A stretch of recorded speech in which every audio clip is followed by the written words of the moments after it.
One of the dishes that my wife and I love the most when we go to Maggiano's is their veal piccata.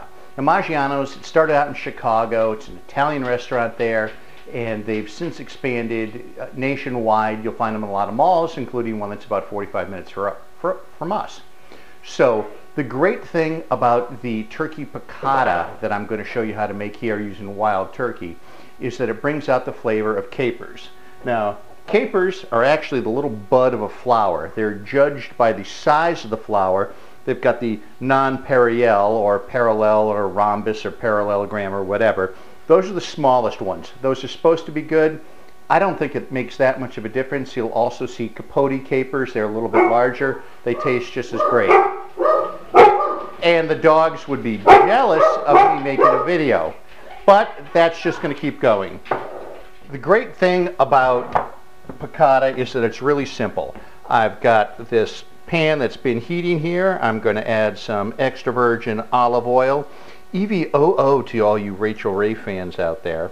Now, while that heats, what I've got is these turkey breasts, and I prepared them as I did in the first cooking video. Out flat using jacquard, coated in flour, a little bit of salt and pepper, mixed in with flour as well as Adolph's meat tenderizer to make it nice and tender. Again, I'm going to get the pan good and hot because I want to have that nice searing sound when I add the turkey. Now, to go with this, what I'm going to be having is sauteed spinach. Hey, what do you know? To go with this meal, I'm going to be having some sauteed spinach. I like the baby spinach because that way you don't have to pick the stems out. I also find it kind of ironic that organic spinach comes in high-impact polystyrene container, which is not recyclable. But who cares about that? Oh, look, the dogs want back in. Okay, the pan's good and hot. I'm going to add in my turkey cutlets.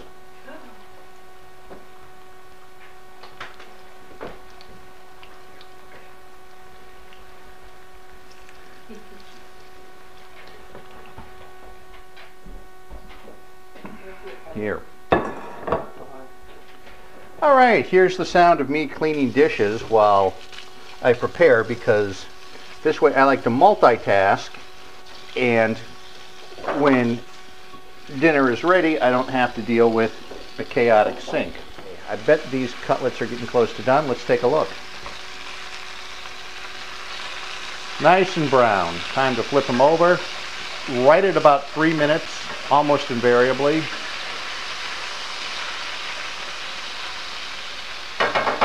I've said it in the other video and I'll say it again. One of the keys to cooking game is hot and fast or low and slow. Obviously we're going for hot and fast here. That heat is going to seal in all the juices in the meat, and doing it quickly is going to help prevent the meat from getting tough. Okay, our turkey cutlets are completely brown now. Now, at this point, we're going to be adding some flavor to the pan. This is a little bit of Sauvignon Blanc. It's about $4 a bottle at the Piggly Wiggly, and I'm going to deglaze the pan, adding in the Sauvignon Blanc, probably a half a cup or so. What I'm doing now is I've added the Sauvignon Blanc to the pan, and I'm going to let it reduce for 3 or 4 minutes.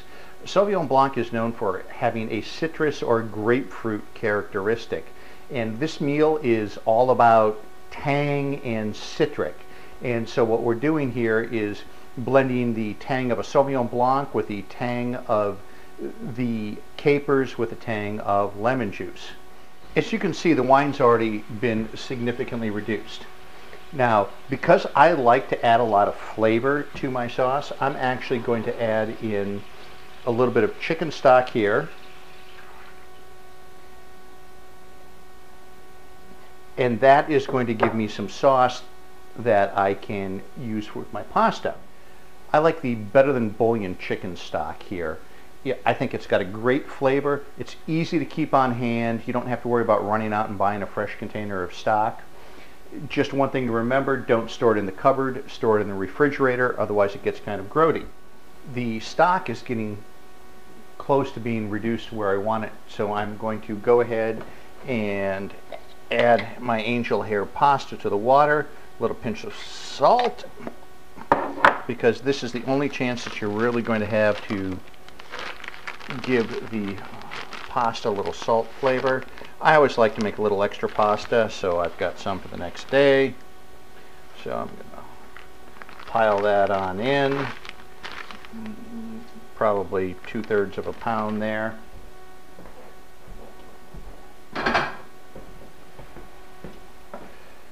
Pan probably should have been a little hotter, because you always want to keep the water boiling as much as possible with pasta to prevent it from sticking.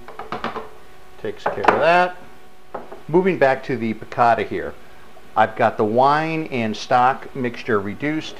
I've taken the juice of 1 lemon, which I'm going to add right now. If you're not a lemon fan, start with just half a cup. Excuse me, start with just half a lemon. And then now I'm going to start with the capers. Now my wife and I love capers, so I'm going to add about 2/3 of a jar. Please note that I drained these capers before adding them. The brine in which the capers are cooked is very piquant, shall we say, and it can really overpower your sauce if you don't if you don't drain the capers first. The capers themselves will have a ton of flavor, and I'm just going to turn these cutlets over so the flavor can get in on both sides of them. One little trick is, if the sauce is too watery for you, and that's completely understandable, what you can do is take a little bit of the flour in which you dredge the turkey. You can remove some of the sauce, mix it in with the flour, and add it back to thicken the stock. The turkey is cooked, the stock is reduced. I'm going to remove everything to this pan.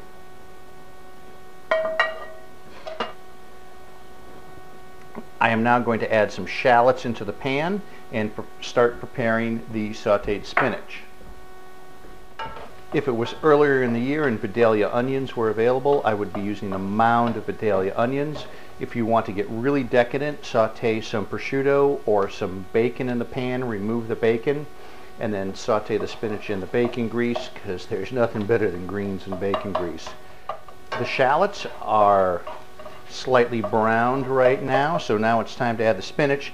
Nothing fancy here. This is just spinach being added straight to the pan, and you don't need any liquid, you don't need anything else, and it will start to cook down on its own pretty quickly. Of course, you don't want to add spinach to the stove. Well, this starts to get warm. I'm going to remove my angel hair pasta because I like that al dente. Once the spinach heats up a little bit, it'll wilt very, very quickly. You really don't want to go away too far from the pan at this point, because you'll need to stir constantly.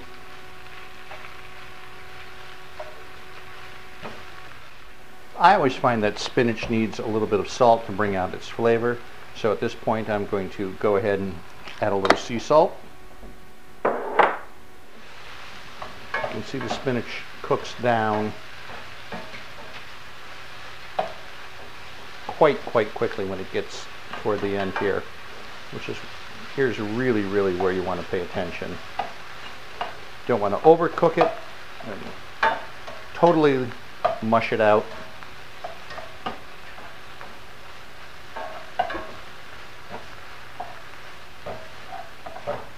And I'm swirling it all around to pick up all that good residual flavor in the pan.